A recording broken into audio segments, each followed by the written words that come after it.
I just finished watching the Supermodels documentary, and if you haven't seen it, it follows the rise of Cindy Crawford, Naomi Campbell, Linda Evangelista, and Christy Turlington, and how they didn't just model, they kind of defined an entire era. And I went into thinking, oh, this will just be fun to watch, a little nostalgic, a little wow, I remember that. But it didn't stay there. After I turned it off, I found myself still thinking about it. Not the clothes, even though they were amazing, and not even really the fashion, because let's just face it, that was amazing fashion. But the feeling of that time. Because if you lived through it, you remember. There was something about that era of women that felt so clear. Like there was a very specific version of what it meant to be a woman who had arrived. And those women, they were it. Like they were confident in a way that felt almost untouchable. They were visible in a way that felt powerful. They were desired in a way that felt expected. And I think without even realizing it, a lot of us internalized that as the standard, not just for them, but for ourselves.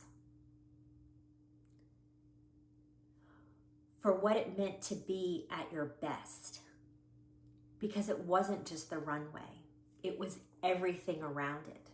The magazine covers, the ads, the conversations we overheard. It was this quiet, constant message that said, this is the moment.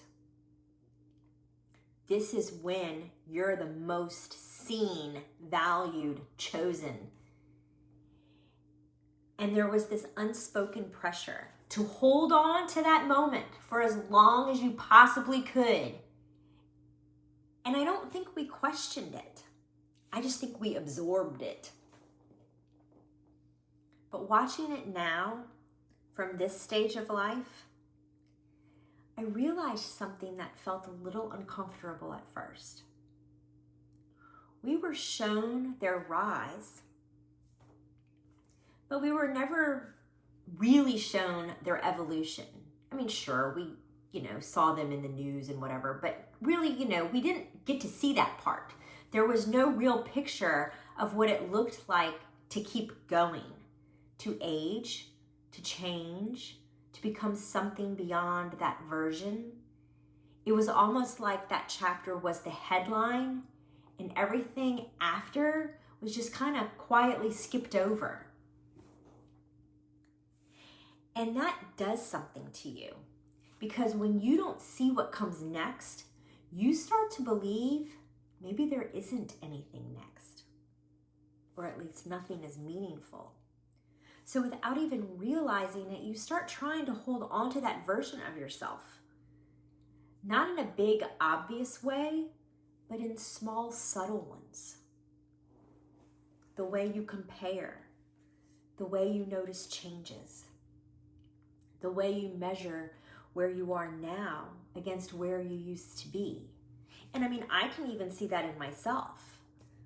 The quiet thoughts that show up sometimes that don't even feel like mine. I used to look like that. I used to be that version of me. Those kind of thoughts. And it's not even sadness exactly. It's more like a question. Was that the most important version of me? And if it was, then what does that make this version? But now, I look at them now, not as they were, but as they are. And they're amazing. And there's something about that that feels so grounding, because they didn't disappear. They didn't fade into the background. They changed. And they're still here. They're still visible, still present, still owning who they are, still amazing, and without even trying to recreate who they were. And that's the part that stayed with me, because I don't think we were shown enough of that.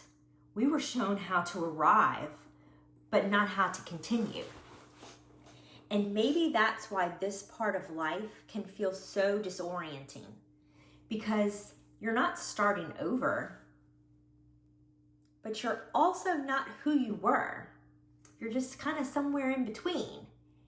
And there's no clear script for that. But what if the in-between space isn't something to figure out quickly? What if it's something to actually sit in, to understand, to let unfold without rushing it into a label? Because when I really think about it, that younger version of me, she was still searching, still trying to get it right, still looking for validation in ways I don't anymore. In this version, she's not as loud, but she's more grounded. She doesn't need to be seen in the same way because she sees herself differently now. And that feels like a different kind of power. So maybe the problem was never aging. Maybe it was the idea that there was only one version of us that truly mattered, and everything after that was somehow less. But watching that documentary, seeing them now, living, evolving, continuing, it made me realize something I can't quite unsee. Maybe that chapter was never the peak. Maybe it was just the most visible part of the story. And I can't help but wonder, if we had been shown this version of women back then, would we have spent so much time trying to hold on to the past instead of growing into what comes next?